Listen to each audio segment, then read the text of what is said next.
लेते हैं कि इंडिपेंडेंट क्लॉज क्या है, मतलब ये मेन क्लॉज क्या है, मतलब प्रिंसिपल क्लॉज क्या है। तो प्रिंसिपल क्लॉज क्या होता है? प्रिंसिपल क्लॉज ऐसा क्लॉज होता है जिसे अपने सेंटेंस को कंप्लीट करने के लिए, मतलब उसको सेंसफुल बनाने के लिए किसी दूसरे सेंटेंस की जरूरत नहीं पड़ती है। वो अकेले ही अपने सेंटेंस को कंप्लीट कर देता है, मतलब सेंसफुल बना देता है, उसका हमें पता चल जाता है। विच मेक्स कंप्लीट सेंस, जो अपने सेंस को कंप्लीट कर देता है। तो अब हम देख लेते हैं कि ये क्या है। ए clause in the form of a sentence which makes complete sense, that is an independent clause, is known as a main clause or a principal clause. Principal clause क्या है? जो अपने, मतलब ये ऐसा क्लॉज होता है जो कि अपने सेंस को कंप्लीट करता है बिना किसी दूसरे सेंटेंस के, उसे किसी की जरूरत नहीं पड़ती, मतलब वो किसी पे डिपेंड नहीं होता। ओके, इसीलिए उसे हम इंडिपेंडेंट क्लॉज भी बोलते हैं, और वही कहलाता है प्रिंसिपल क्लॉज। प्रिंसिपल क्लॉज हमने जान लिया। अब देख लेते हैं कि सबऑर्डिनेटिंग क्लॉज क्या है। एक क्लॉज, सबऑर्डिनेटिंग ऐसा क्लॉज होता है जो मेन क्लॉज पे डिपेंड होता है। वो एक सेंटेंस नहीं होता। अगर बिना मेन क्लॉज के हम बोले, जैसे because he is ill but he can't go, so there is many peoples, यहाँ पे सो से स्टार्ट हो रहा है, कहीं कुछ से स्टार्ट हो रहा है, तो वो उसका मतलब पूरा सेंस नहीं मिल रहा है हमको, वो पूरा सेंस लायक नहीं है। तो वही उसे कहा गया है कि ए clause that is not a sentence, जो एक सेंटेंस नहीं होता बट एड्स, लेकिन वो ऐड करता है, क्या ऐड करता है? सम इंफॉर्मेशन, मतलब इंफॉर्मेशन टू ए सबऑर्डिनेट और ए डिपेंडेंट क्लॉज। वो कुछ इंफॉर्मेशन को दिखाता है, मतलब कुछ इंफॉर्मेशन को ऐड करता है, उसी को हम बोलते हैं सबऑर्डिनेट क्लॉज, मतलब डिपेंडेंट क्लॉज। वो किस पे डिपेंड होता है? ये डिपेंडेंट क्लॉज तो है, लेकिन वो किस पे डिपेंड होता है? वो डिपेंड होता है मेन क्लॉज पे। बिना मेन क्लॉज के सबऑर्डिनेट क्लॉज नहीं बन सकता। ओके, फिर क्या है? इट डिपेंड्स, ये निर्भर होता है अपॉन द, किसके ऊपर? मेन क्लॉज के, मेन क्लॉज पे ये निर्भर होता है। To convey its complete meaning, ये अपने पूरे मीनिंग को, मतलब पूरे अर्थ को दिखाने के लिए किस पे डिपेंड होता है? मेन क्लॉज पे डिपेंड होता है। ओके, जैसे एग्जांपल में हमने ले लिया, my mother answered the phone when my father called. ये क्या है? My mother answered the phone, ये हमारा main clause. When father called, when father called क्या हमारा? Subordinating clause. और जैसे अगर हम बिना मेन क्लॉज के बोल दें, व्हेन फादर कॉल्ड, ये हमें पूरा सेंस लायक नहीं है, मतलब सेंसफुल नहीं है, इसीलिए हमें किसकी जरूरत पड़ती है? मेन क्लॉज की। किसको बनाने में? सबऑर्डिनेट क्लॉज को बनाने में मेन क्लॉज की जरूरत पड़ती है। ओके,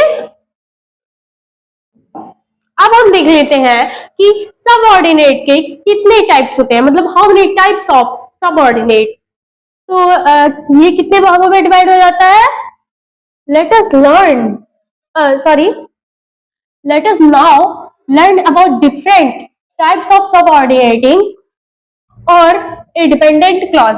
अब हम इसके सबऑर्डिनेटिंग और मतलब डिपेंडेंट क्लॉज के डिफरेंट टाइप्स के बारे में पढ़ते हैं। तो they are mainly of 3 types. ये मेनली किसमें डिवाइड होता है? 3 भागों में ये डिवाइड होता है। कौन डिवाइड होता है?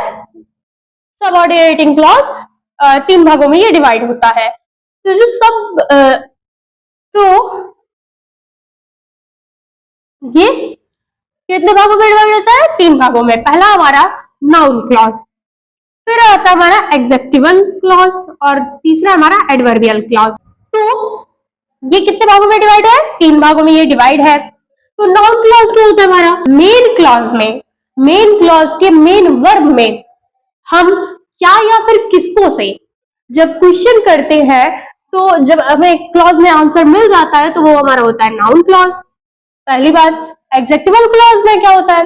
एग्जेक्टिवल क्लॉज भी होते हैं जो जिसमें ये किसको डिस्क्राइब करता है, मतलब एग्जेक्टिव तो होता है कि नाउन प्रोनाउन को डिस्क्राइब करता है, तो यहाँ पे क्या है, ये यहाँ भी वही है, बट ये अपने पूर्ववर्ती मतलब एंटेसिडेंट नाउन या फिर प्रोनाउन को डिफाइन करता है, डिस्क्राइब करता है। एंटेसिडेंट मतलब पूर्ववर्ती, जो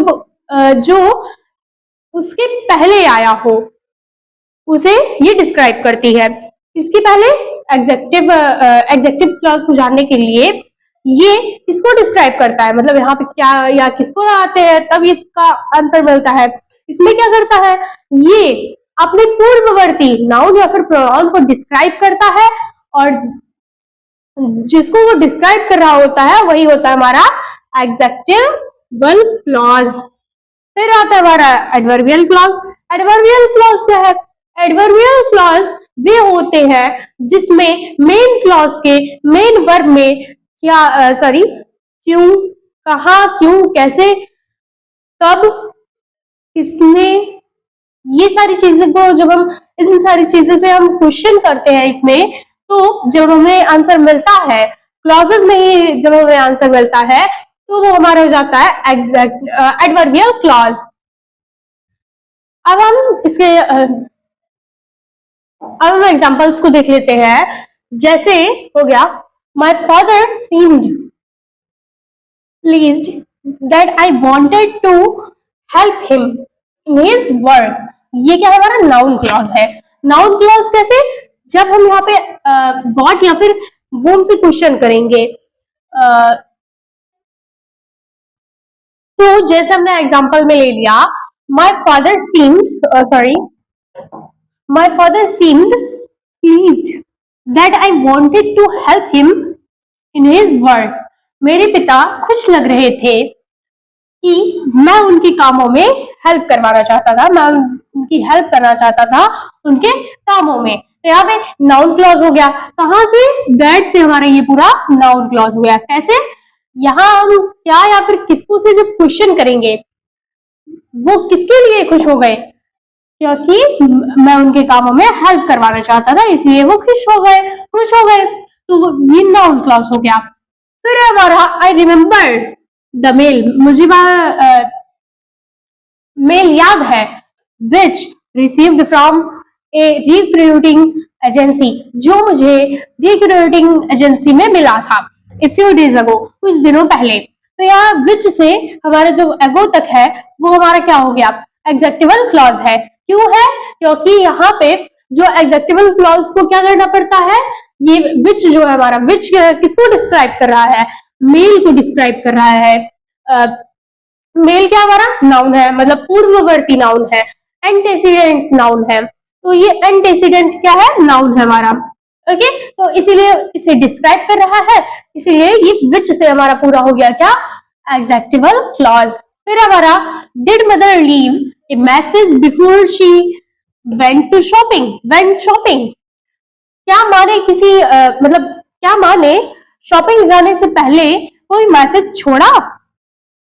ओके, तो ये क्या है हमारा, एडवर्बियल है। एडवर्बियल कैसे? क्योंकि बिफोर मतलब कब, बिफोर मतलब शॉपिंग जाने से पहले, कब, शॉपिंग जाने से पहले, तो ये कब, यही बिफोर से हमारा हो गया ये क्या, यहाँ पे हमने व्हेन से क्वेश्चन किया तो ये हमें आंसर मिल गया, तो ये हो गया हमारा एडवर्बियल क्लॉज। तो हमने एग्जांपल्स कुछ देख लिया। हमने सारी चीजों को अच्छे से जान लिया। तो अगर आपको यह वीडियो पसंद आया होगा तो प्लीज लाइक, शेयर, कमेंट और सब्सक्राइब करना ना भूलिएगा। Thank you, have a nice day.